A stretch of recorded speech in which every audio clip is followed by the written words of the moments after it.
661 Qala Rasulullah sallallahu alaihi wasallam, idza nama ahadukum, apabila tidur salah satu kalian, wa fi yadihi, dan pada tangannya, rihu ghamarin, bau bekas daging, bau sisa daging. Falam yaghsil, lalu dia tidak mencuci, yadahu, telapak tangannya, fa asabahu syai', lalu menimpanya sesuatu, yaitu musibah, fala yalumanna, maka betul-betul janganlah mencela, illa nafsah, kecuali dirinya sendiri. Hadis riwayat Ibnu Majah sahih. Hadis ini menunjukkan dua hal. Yang pertama, sebelum tidur hendaklah kita cuci tangan kalau tangan kita habis makan daging. Karena kalau tidak dicuci, ini nanti akan tertimpa suatu musibah. Musibahnya apa? Ya bisa saja karena baunya bau daging. Nanti ada hewan yang datang kemudian menyengat tangan kita. Atau sebagaimana sabda Nabi Shallallahu Alaihi Wasallam, fa asabahu wadah. Oh, kok nggak ada kalimatnya apa ya?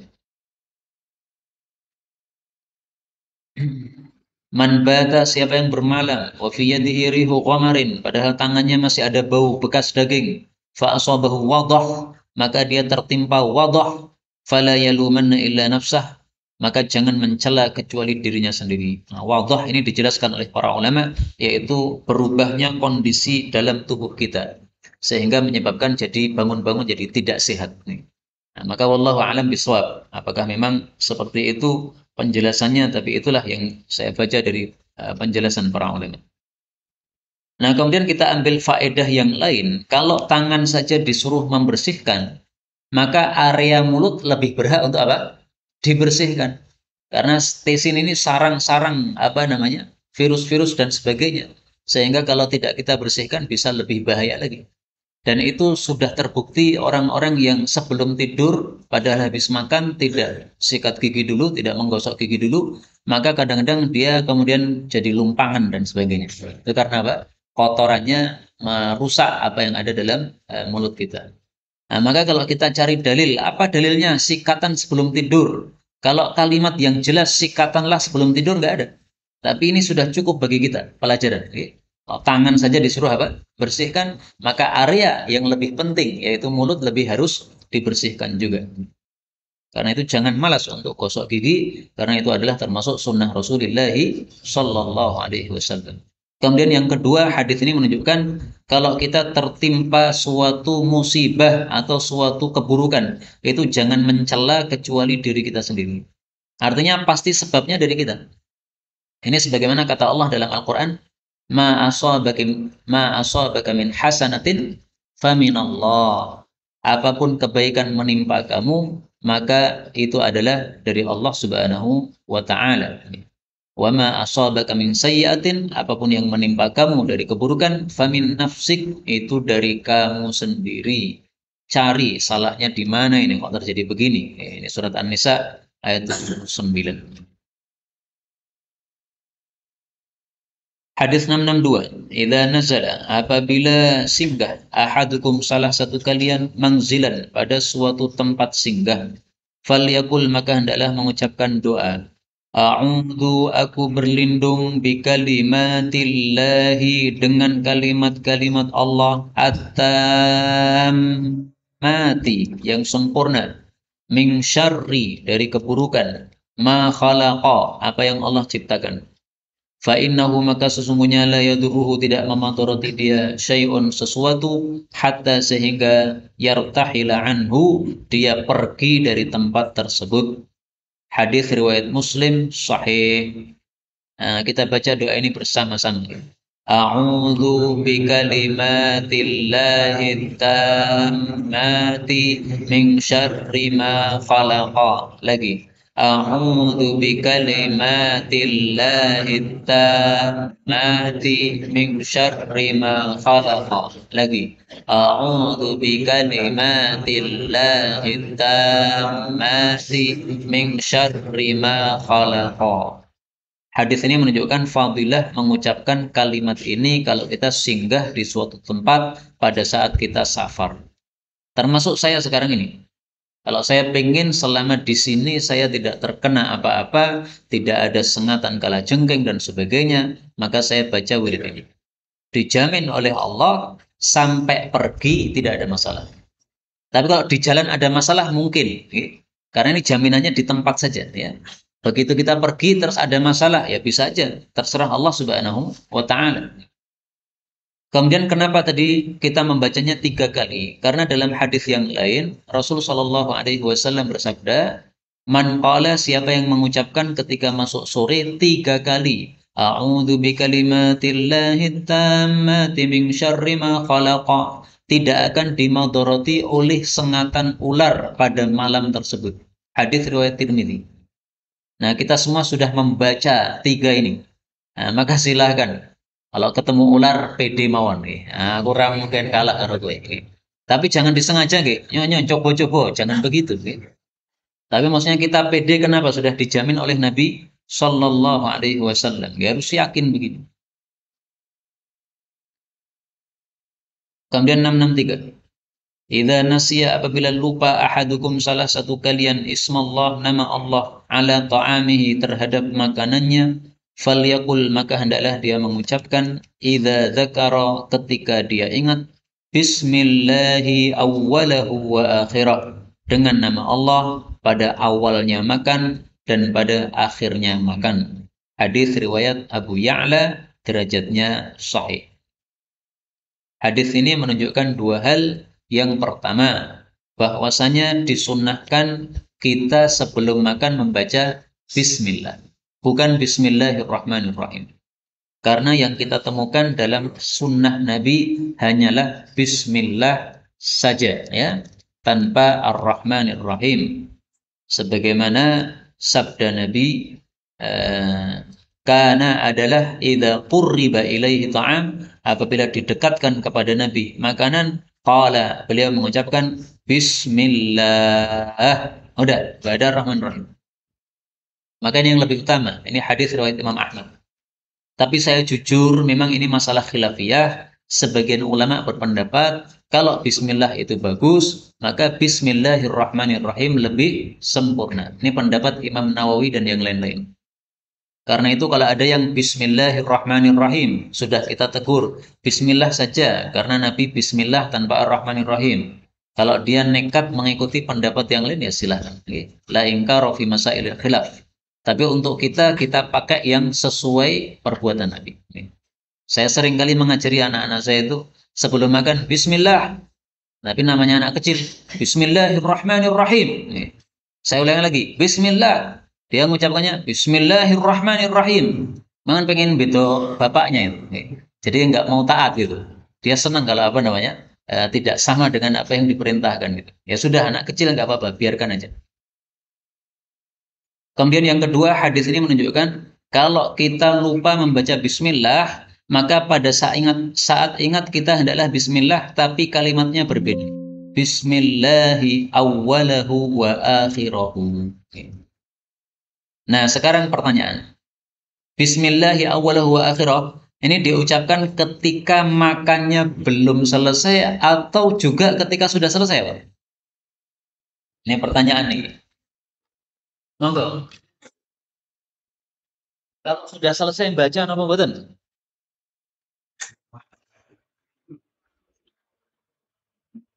Nah, menurut Imam Munawi, kalau sudah selesai itu nggak baca.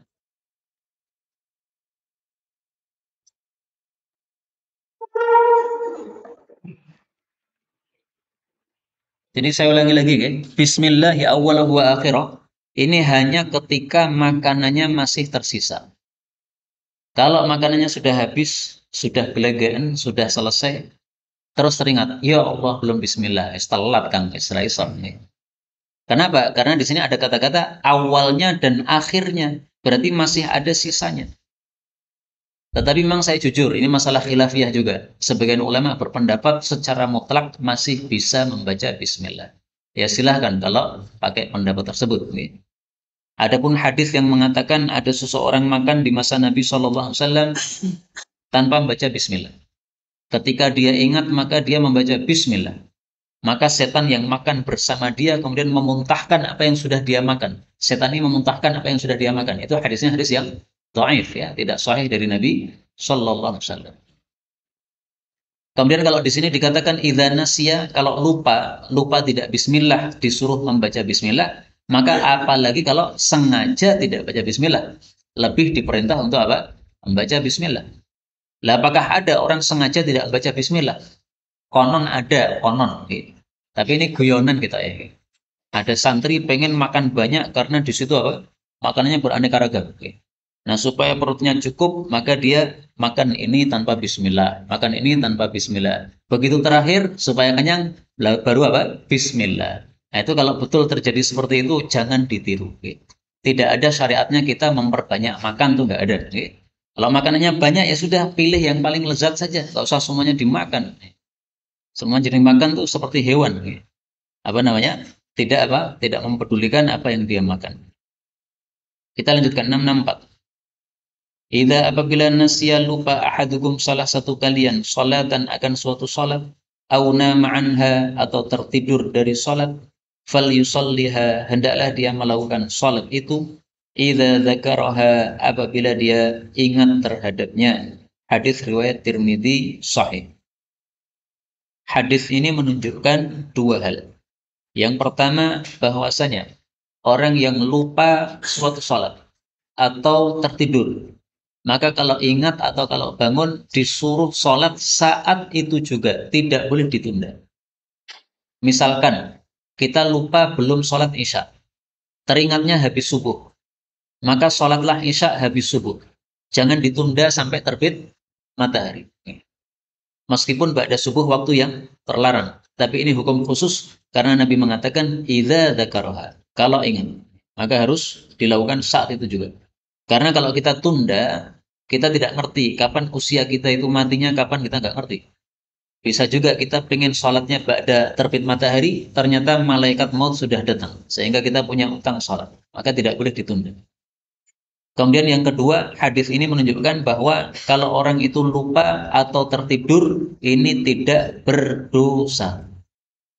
Jadi sholatnya terlewat gara-gara apa? Tertidur. Bangun-bangun waktunya sudah habis, nggak berdosa. Sebagaimana sabda Nabi Shallallahu Alaihi Wasallam, "Laisa fin naumi tafritun." Orang ketiduran itu tidak disebut teledor. Innamat tafrit fil yaqadhah. Yang disebut teledor itu kalau orangnya bangun, tapi waktunya sholat habis dan dia belum sholat, itu teledor. Saking sibuknya dagang, akhirnya apa? Selesai dagang dan waktu sholat selesai. Nah itu baru teledor kayak begitu. Ini hadis riwayat Imam 4. Tapi ketahuilah bahwasanya tertidur itu ada 3 macam. Pertama, kita tidur sebelum masuk waktu sholat. Maka kalau bangun-bangun waktunya sudah habis, kita dimaafkan. Yang kedua, kita tidur setelah masuk waktu sholat. Dan kita yakin saya bisa bangun. Karena biasanya adalah tidur hanya setengah jam. Nah, maka setelah azan karena dia ngantuk sekali, wah saya tidur dulu aja. Setengah jam biasanya bangun. Ternyata tidak hanya setengah jam, tapi ngeblas karena saking lelahnya dia. Ini juga dimaafkan. Yang ketiga adalah dia tidur setelah masuk waktu sholat, sementara dia tidak yakin bisa bangun. Nah, maka kalau dia ternyata bangunnya waktunya sudah habis, ini dosa dia. Karena itu kita bisa menilai diri kita masing-masing. Ini ngantuk dahsyat nggak bisa sholat, ya sudah tidur dulu. Tetapi kita perlu melihat, bisa nggak kita itu bangun sementara waktu sholat masih tersisa. Kalau bisa silahkan tidur. Kalau tidak ya jangan. Karena sholat pun kita bisa lakukan secara ringkas. Misalnya rukuknya subhana rabbiyal azim sekali saja itu sudah sah. Kalau memang orangnya sangat ngantuk dan apa? Tidak bisa tidur saat itu juga. Kalau tidur nanti malah geblas. Ya sudah, kamu sholat saja yang ringkas dengan bacaan-bacaan yang pendek. Setelah itu baru kemudian tidur supaya tidak tertidur dulu. Maka dari 3 gambaran ini yang berdosa cuma satu. Kalau tidurnya sebelum waktu sholat, sebelum masuk waktu sholat, nah ini dimaafkan. Tidurnya setelah masuk waktu sholat dan dia yakin bisa bangun, tapi ternyata nggak bangun, ini juga dimaafkan. Yang salah cuma satu aja. Tidurnya setelah masuk waktu sholat dan dia tidak yakin bisa bangun. Maka ini kalau ternyata kebablasan, ini dia berdosa. Ada seorang teman cerita sama saya datang ke masjid Jumatan awal-awal, jam 11 saya sudah datang. Kemudian masjidnya masih sepi, saya baca Quran, akhirnya tertidur. Ketika tertidur begini, bangun-bangun itu, saya melihat masjid sudah kosong. Dan saya lihat jam itu sudah jam setengah satu. Jadi ternyata Jumatannya sudah selesai. Dan tidak ada yang membangunkan. Nah, orang kayak begini nggak dosa ini, Pak. Nggak dosa, kenapa? Dia sudah berusaha datang awal. Dan ya kebangetan sekali orang-orang sebelahnya itu. Tapi ketika saya diceritai begitu, saya bilang, ini belum tentu yang salah adalah orang-orang sebelahmu. Bisa saja yang salah kamu, udah digoyak-goyak tapi bangun-bangun. Ya. Bisa jadi. Ya. Allahu a'lam. Kita lanjutkan ya. 665. Idza nadhara, apabila melihat ahadukum salah satu kalian ila kepada man orang yang fuddila alai, diberi kelebihan atasnya, minal mali dalam harta, wal khalqi dan rupa, fal yangdur, maka hendaklah dia melihat ila kepada man huwa asfalu minhu, orang yang lebih rendah daripada dia. Hadis muttafaqun alaih. Maksud hadis ini adalah supaya kita bisa mensyukuri nikmat Allah. Maka kalau kita melihat orang yang lebih tinggi dalam hal dunia, kita disuruh melihat kepada yang lebih rendah. Kita naik motor, dilewati oleh teman kita naik mobil, nah, maka tidak usah merasa iri. Wah, dia sudah naik mobil, saya masih naik motor. Kita lihat orang lain yang masih naik ontel. Atau melihat orang lain yang masih berjalan kaki karena nggak punya sepeda ontel pun nggak punya, motor pun nggak punya. Maka kita bisa mensyukuri nikmat Allah. Wajah juga begitu. Kalau kita melihat wajah kita di cermin, wah kok tidak menarik ini. Nah, maka caranya kita lihat wajah yang lebih jelek. Pasti kita merasa wajah saya ternyata ganteng lumayan. Karena itu siapapun yang merasa tidak cantik, tidak ganteng, silahkan besok datang ke Juruk. Nah, di sana nanti dibandingkan semua makhluk Allah yang ada di Juruk itu, mana lebih ganteng sama dia. Pasti lebih ganteng dia. 666. Idza na'asa, apabila ngantuk ahadukum salah satu kalian, wa huwa yusalli, dalam keadaan salat, fal yang syarif, maka hendaklah dia pergi, fal yanam, hendaklah dia tidur, hatta ya'lama, sehingga dia mengetahui ma yaqulu, apa yang dia ucapkan. Maksudnya dia menyadari apa yang dia ucapkan. Hadis riwayat Bukhari. Para ulama menjelaskan maksud hadis ini adalah dalam bab sholat malam. Sholat malam kita masih ngantuk, jangan dipaksa. Ini berarti belum waktunya kamu sholat. Misalnya jam 1 kita bangun, biasanya bangunnya jam 3. Nah, jam 1 bangun, kemudian sholat tahajud. Karena mengingat, wah ini adalah bulan Ramadan, saya mau semangat. Nah, ternyata ngomongnya ngawur. Nah, maka tidak boleh melanjutkan sholatnya, hendaklah dia yang sorif, dia bubaran. Kemudian tidur. Kenapa? Dalam hadis yang lain disebutkan sebabnya kenapa tidak boleh dia lanjutkan sholatnya. Rasul Shallallahu Alaihi Wasallam bersabda, la yadri la'allahu yadhabu yastaghfir. Karena dalam kondisi ngantuk dahsyat, dia tidak tahu, barangkali dia itu pengennya istighfar, fayasubbu nafsah, tapi malah sebaliknya. Dia mengatakan, ya Allah, ampunilah orang lain, saya nggak usah diampuni, saya masuk neraka saja. Misalnya begitu. Padahal ucapannya dia nggak sadar ngomongnya. Atau dia mengatakan, ya Allah, jangan ampuni dosa-dosa saya. Padahal maksudnya, ampunilah dosa-dosa saya. Nah, itu menyebabkan tidak bolehnya orang sholat dalam keadaan ngantuk dahsyat begitu. Adapun sholat wajib tidak termasuk yang dimaksud dalam hadis ini. Kenapa? Karena biasanya sholat wajib itu waktunya terbatas, nggak sampai ada ngantuk dahsyat, begitu nggak sampai. Tapi kalau sholat tahajud kan biasanya kan memang panjang, lama gitu sih. Nah, itulah sebabnya para ulama mengatakan ini maksudnya sholat malam. Adapun sholat 5 waktu, nah, maka kalau ada orang sholat 5 waktu yang hanya 10 menit saja kok ngantuknya dahsyat, ini perlu ditinjau ulang orangnya ini. Apakah orangnya sehat atau tidak sehat itu? Masuk 10 menit aja tidur 5 menit kan nggak bener nih. Mungkin orang sakit nih. Sakit jiwa atau sakit beneran nih. Orang sehat insya Allah tidak sampai begitu. 667. Idza na'asa, apabila ngantuk, ahadukum, salah satu kalian, yaumal jum'ah, pada hari Jumat, falyatahawwal, maka hendaklah dia pindah, ila maq'adi sahibih, ke tempat duduk sahabatnya, wal yatahawwal sahibuh, dan hendaklah pindah temannya itu, ila maq'adih, kepada tempat duduknya. Hadis ini menunjukkan dua hal. Yang pertama, kalau kita sedang mendengar Jumatan, kemudian khutbah Jumat, kemudian ngantuk, maka dilarang menuruti ngantuknya. Disuruh berusaha bagaimana supaya ngantuknya hilang. Nah, di sini perintah Nabi suruh pindah. Misalnya geser, kita ke kanan, teman kita ke kiri. Nah, geser ini menyebabkan apa? Ngantuknya jadi hilang. Apakah harus geser? Tidak harus. Ini tujuannya Nabi, maksudnya supaya ngantuknya hilang. Maka dengan cara apapun menghilangkan ngantuk bisa. Boleh ketika kita mendengar khutbah Jumat ngantuk, kemudian kita keluar dulu. Setelah keluar kita wudhu dulu atau membasuh muka kita, balik lagi. Atau seperti yang saya lihat Ustadz Rosyid Ba'asyir tuh, ketika agak ngantuk itu beliau duduknya tegak begini. Mendengar khutbah dengan duduk tegak. Insya Allah nggak ngantuk, Pak. Kalaupun ngantuk, ngantuknya gini loh, Pak. Nah, nggak sampai geledah gitu. Sehingga kalau ngantuknya begini, insya Allah cepat bangun. Gitu. Tapi kalau orangnya dalam kondisi ngelentruk begitu, nah itu ngantuknya bisa lama kayak tadi sampai setengah satu tadi. Kemudian yang kedua, hadis ini menunjukkan bahwa bergeraknya tubuh kita pada saat khutbah Jumat.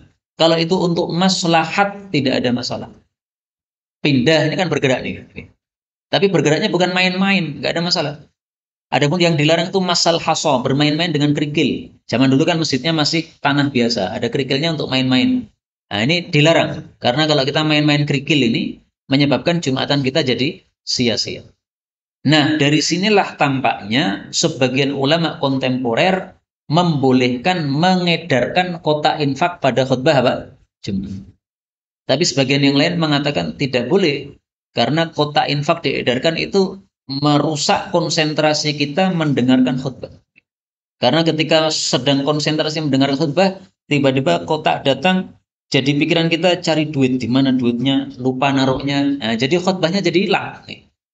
Maka sama-sama bermain kerikil menghilangkan konsentrasi, mengedarkan kotak infak juga menghilangkan konsentrasi. Tapi kalau disamakan dengan ini tadi, boleh bergerak untuk pindah tempat, ini untuk maslahat, maka kotak infak itu juga untuk maslahat. Tidak untuk main-main, itu untuk infak itu. Ya. Bahkan sebagian takmir ketika saya tegur, Pak, nggak usah pakai kotak infak dikelilingkan, itu mengganggu khutbah. Maka dia mengatakan ini fungsinya untuk membangunkan yang tidur saat. Nah, malah mengatakan begitu. Nah, saya balik lagi, itu orang-orang tidur, itu karena khutbah Jumatnya terlalu panjang. Kalau khutbahnya 30 menit ya, pada tidur. Coba 10 menit seperti iklan di sini tadi ya. Nah, ini kan khutbah Jumat 10 menit. Iklan nih, Kiki. Ini sengaja setiap kajian saya tampilkan ini supaya jadi teguran bagi para khatib yang terlalu panjang 30 menitan. Saya suruh untuk 10 menitan saja untuk khutbah Jumat sesuai sunnah Rasulullah Shallallahu Alaihi Wasallam, tidak terlalu panjang-panjang. Maka Allah alam bisawab, itu masalah khilafiyah, masalah kota infak itu sebaiknya kita nggak usah mengedarkan kota karena dikhawatirkan menyebabkan Jumatannya jadi terganggu.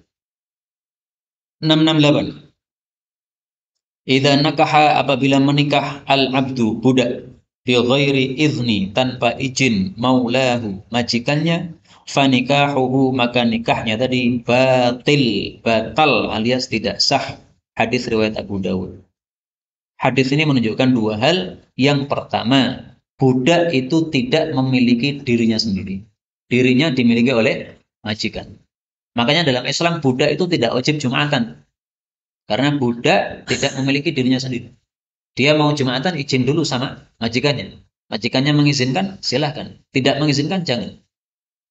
Budak tidak wajib untuk jihad. Kenapa? Dia tidak memiliki dirinya sendiri. Kalau diizinkan jihad, silahkan jihad. Kalau tidak diizinkan, ya jangan. Kemudian yang kedua, hadis ini menunjukkan kalau budak nikah tanpa izin majikan, maka nikahnya tidak sah. Dengan kata lain, kalau dia nekat, maka itu sama dengan berzina. Sebagaimana dalam hadis yang lain Rasul Shallallahu Alaihi Wasallam menegaskan, ayyuma abdin tazawwaj, siapapun budak menikah tanpa izin majikannya, fahuwa ahir, maka dia berarti berzina. Hadis riwayat Abu Dawud sahih. Maka Allah alam, ini kalau dilanjutkan menghasilkan anak, itu berarti anaknya anak zina. Anak zina tidak saling apa? Mewarisi. Wallahu a'lam. 669. Idza nimtum, apabila kalian itu tidur, fa'atfi'u, maka matikanlah surujakum, lampu-lampu kalian. Fa inna syaitan, karena sesungguhnya setan, yadullu, menunjukkan, mithla hadhihi, semisal ini maksudnya tikus, ala hada, terhadap ini maksudnya lampu, fayuhriqakum, maka dia membakar kalian. Hadis riwayat Abu Dawud sahih. Hadis ini menunjukkan bahwa sebelum kita tidur disuruh mematikan api-api, lampu-lampu yang terbuat dari api. Adapun lampu begini tidak ada masalah, karena ini tidak ada penyebab dibakar oleh tikusnya, tidak ada. Kita lihat hadis yang lain yang lebih tegas lagi ya. Idza nimtum fa'adfi'ul misbah, kalau tidur matikan lampu ya, tintir atau apa, lilin dan sebagainya. Fa'inal fa'rah, karena tikus ta'khudul fatilah, dia akan mengambil sumbunya. Fatahriku ahlal bait, lalu akan membakar seluruh rumahnya. Hadis riwayat Tabarani sahih. Nah, ini tidak bisa diambil tikus lampu-lampu gini. Sehingga mengkiaskan lampu ini dengan lampu-lampu zaman dulu yang berupa apa, tintir dan sebagainya, ini tidak benar. Ini kias ma'al farik. Karena itu ketika tidur lampu menyala nggak ada masalah. Cuman konon penelitian ketika kita tidur lampunya gelap gulita, ini menyebabkan mata kita lebih bisa istirahat sehingga ketika kita bangun itu lebih fresh. Wallahu a'lam bishawab. Nah, maka silahkan kalau mau dimatikan lampunya, tapi bukan pakai dalil ini. Ya, pakai dalil penelitian tadi. Ya. Penelitian menunjukkan bahwa lebih fresh kalau tidur dalam kondisi gelap. 670. Idza nudiya bis-shalah, apabila dikumandangkan salat, maksudnya adzan. Adbaro, pergi, asyaiton, setan, walahu durab, dalam keadaan mengeluarkan kentut. Kenapa? Hatta, sehingga la yasma'at ta'dzin, dia tidak mendengar adzan. Hadis ini menunjukkan setan sangat benci dengan adzan. Maka ketika adzan dikumandangkan, dia pergi sambil kentut. Kentutnya ini tujuannya adalah untuk meremehkan adzan tadi. Adzannya dintuti. Demikian juga tujuannya supaya tidak mendengar adzan. Ini perginya kemana, berapa kilo, disebutkan dalam hadis yang lain, perginya sampai ke Rauha. Sementara Rauha dari kota Madinah itu 36 mil. Inna syaitan idza sami'an nida, kalau setan mendengar azan, zahaba hatta yakuna makana Rauha. Dia pergi sampai ke tempat Rauha 36 mil, itu sama dengan 60 kilo. Jadi larunya sampai apa? 60 kilo sampai tidak mendengar azan. Masya Allah. Ini berarti waru sampai mana nih Pak? 60 kilo Pak? Sampai Solo kurang ya? 30 nih, sampai Pontianak, sampai Jogja, Masya Allah. Nah, tapi kalau dulu Rauha itu nggak ada bangunannya, nggak ada masjidnya. Nah, sekarang ke Jogja ada masjid juga, nggak ngerti larinya kemana, nggak ngerti. Kata teman saya ini larinya ke hotel-hotel. Ketika saya tanya, loh kenapa lari ke hotel? Karena di hotel tuh nggak terdengar azan, katanya. Wallahu a'lam. Fa'idha, maka apabila qudiyan nida, diselesaikan azan, akbala, dia datang. Hatta, sehingga idza thuwiba, apabila diqamati. Jadi kata-kata thuwiba itu salah satu maknanya apa? Qamat bis salati, terhadap salat, adbara, dia pergi lagi. Hatta idza qudiyat tathwib, sehingga ketika diselesaikan qamatnya, akbala, dia datang lagi. Hatta yakhtira, sehingga dia pun membisikkan bainal mar'i, antara seseorang, wa nafsihi, dengan dirinya. Yaqulu, setan mengatakan, ulkur kada, ingatlah ini, walkur kada, ingatlah ini, lima lam yakun yadhkur, terhadap apa-apa yang dia tidak ingat sebelumnya. Hatta yadhalla, sehingga menjadilah ar-rajul, seseorang itu, la yadri, tidak tahu, kam shalla, berapa rakaat dia melakukan sholat. Hadis riwayat muttafaqun alaih. Hadis ini ringkasnya menunjukkan setan tidak rela kalau manusia melakukan sholat. Makanya selalu diganggu. Ketika azan dikumandangkan pergi, qomat dikumandangkan pergi. Tapi begitu selesai langsung datang mengganggu, membisikkan, ingat ini, ingat ini, ingat ini. Nah, maka kalau kita teringat perkara-perkara di dalam sholat ini, kita disuruh untuk melenyapkan ingatan tadi. Ya. Diusahakan untuk apa? Kita hilangkan. Dan itu selalu terjadi pada saat sholat sesuai dengan sabda Nabi Sallallahu Alaihi Wasallam. Karena itu diajarkan oleh Nabi bagaimana doa kita berlindung dari gangguan tersebut.